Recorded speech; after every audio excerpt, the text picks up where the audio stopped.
There is some absolutely insane news regarding the Dragon Ball Super Remake and the Moro arc, and today we have a lot to talk about. We're going to discuss Yamamuro's involvement in the Moro arc, how far the Moro arc has actually progressed in production, what's happening with the Goku Black and Tournament of Power arcs, the potential release date and time slot for the remake, and much, much more. So stay until the end, because this is one of the biggest updates we've gotten in a while. Let's start with the most controversial news, because this one caused a lot of drama in the Dragon Ball community. Geekdom recently reported during one of his live streams that the Moro arc might not feature Shintani as the character designer, and instead, Yamamuro could be handling the character designs. He also reported that the animation quality of the Moro arc might not even reach the level of the Broly movie. And obviously, that caused a huge reaction. Because let's be honest, when you tell Dragon Ball fans that the Moro arc, arguably one of the most anticipated arcs in the entire franchise, might be getting modern Yamamuro character designs, people are going to panic. Shintani has become extremely popular among Dragon Ball fans because of his visual style, especially after Dragon Ball Super Broly, and people have been expecting the Moro arc to continue that kind of visual direction. So when this information came out, a lot of people, including me, immediately questioned it. How can Yamamuro be the character designer when we've already heard that Shintani created the visual look for the Moro arc? And that's where things became very interesting. Anime AJ, who has been very reliable with information regarding Dragon Ball production and has connections with people working at Toei, came out and clarified that this information is not true. According to Anime AJ, Shintani is the character designer for the Moro arc, and he actually has the character sheets for the arc with him. He has seen those designs with his own eyes. And later, Vinixes also reported the exact same thing. So at this point, it's fair to assume that the claim that Yamamuro is the character designer of the Moro arc is not accurate. However, I think there could be something else going on here. And this is where I want to defend Geekdom for a second. Geekdom has some serious insider sources, so I don't think he simply made this up out of nowhere. It's possible that the information he received was misunderstood or that Yamamuro's involvement was being described differently. Personally, I don't think Yamamuro is the character designer of the Moro arc. I think he could be involved in the production in another role, possibly as an animation director for certain episodes. And honestly, if that's the case, I'm completely fine with it. Yamamuro is an experienced animator. He knows Dragon Ball better than almost anyone working in the industry, and he has worked on the franchise for decades. If he's involved in the Moro arc as an animation director and is helping guide other animators, that's not automatically a bad thing.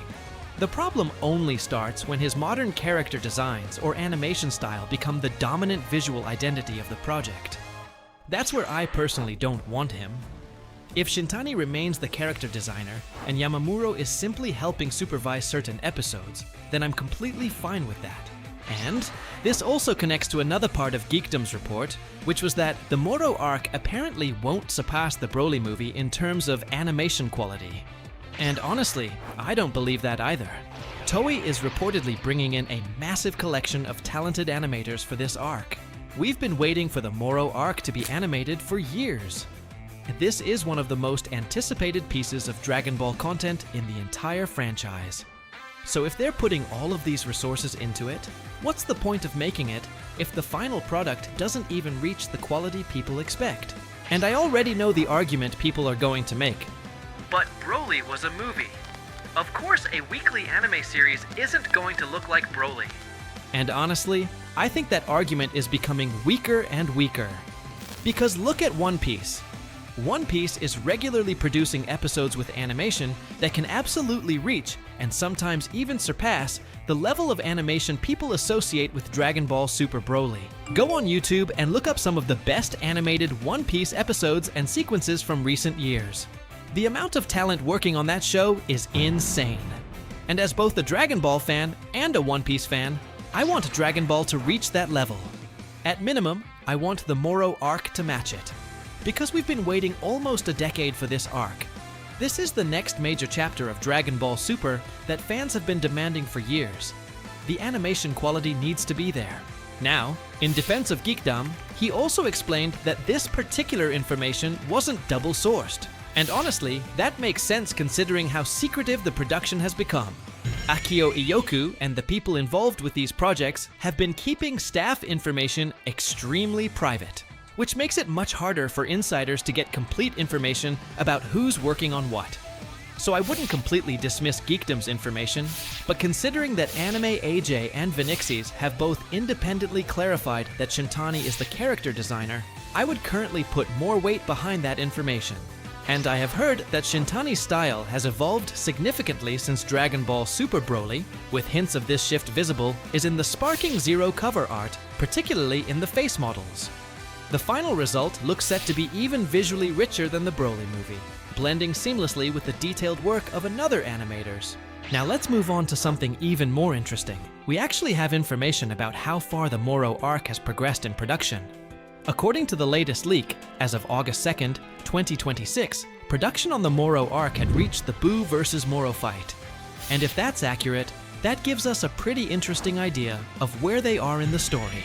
The Moro arc starts in the middle of Chapter 42, and this fight starts in Chapter 48, with the arc having a total of about 24 chapters. So there are about 19 left to adapt. We're still relatively early in the manga adaptation, especially when you consider just how much happens after that point. So if production has reached the Buu vs. Moro fight, there's still a lot of work ahead of them. And there is another interesting detail. Apparently, CGI will be used in certain scenes throughout the Moro arc. Now, before anyone starts panicking about CGI, I'm not talking about replacing the entire animation with CGI. The information suggests that CGI could be used for specific scenes, particularly things like massive army battles or extremely large-scale techniques. And honestly, that's completely normal. If they use CGI intelligently, it could actually make some of the larger battles look even better. Personally, I could see them using CGI for massive crowds, armies, large environments, or something like the gigantic Ultra Instinct.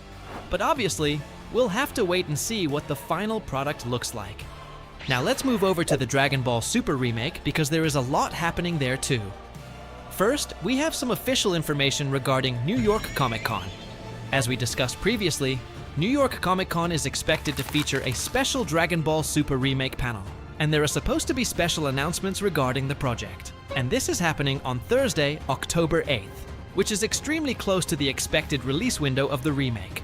So the obvious question is, what are they going to announce? Obviously, we don't know yet.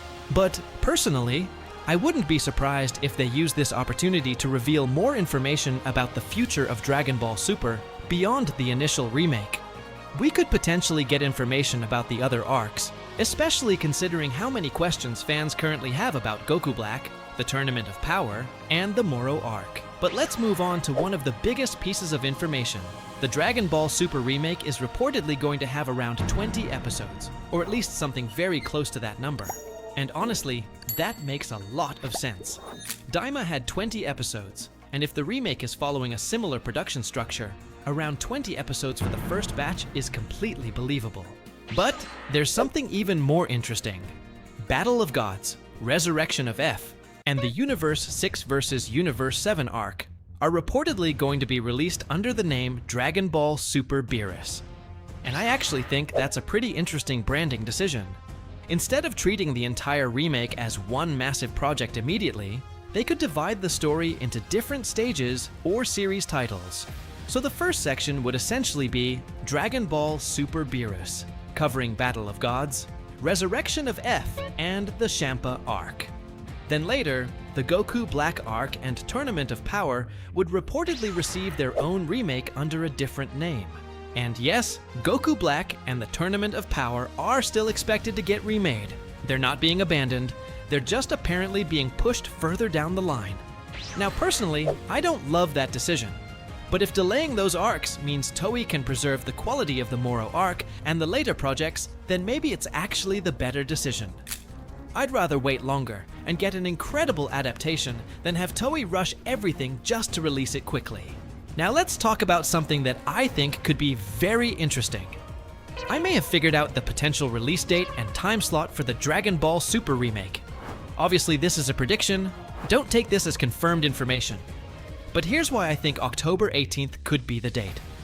One Piece's current time slot is expected to become available because One Piece is scheduled to go on break, with its final episode before the break airing on October 11th.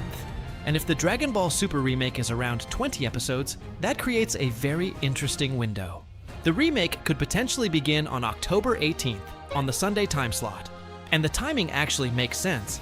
The original Dragon Ball Super time slot is already occupied. Daima's previous time slot isn't necessarily available either.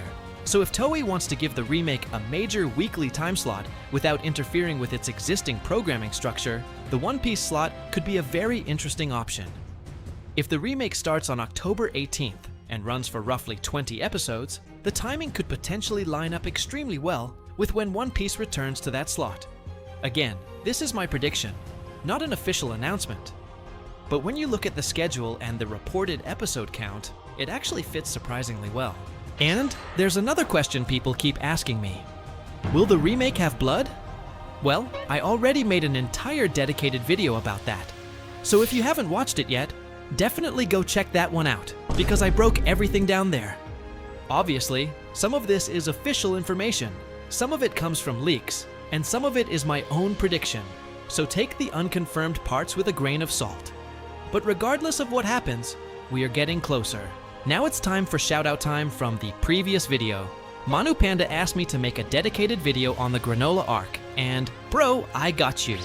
I will definitely cover that because the granola arc has a lot to talk about, especially with all the crazy stuff involving granola, gas, Frieza, Bardock, and the entire heater situation. So keep an eye out for that video. Thank you guys so much for all the support lately. I genuinely appreciate every single person watching these videos. So if you enjoyed this video, make sure you hit that like button, subscribe if you're new, and help us reach 25K. And until next time, take care and see ya.